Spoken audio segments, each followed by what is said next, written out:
ఎవరే ఇన్నల్ల కన్నీళ్ళన్నీ తుడిచేశాడే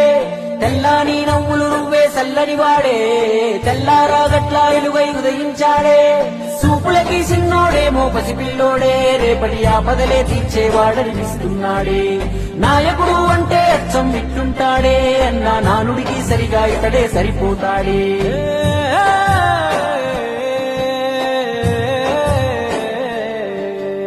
మా అయ్య రాజన్న బిడ్డ అన్న చూస్తాడు మా మంచి చెడ్డ గర్వించే మా తెలుగు గడ్డ ఈ జగనన్నకే సొంత అడ్డ గుండెల్లో గాయాలెన్నో ఉన్నా ముండి గటమల్లే ముందుకెళ్ళినాడు గుడిసెల్లో దీపం అయ్యినాడు అన్న పేదోడి పల్లెంలో నా కూడు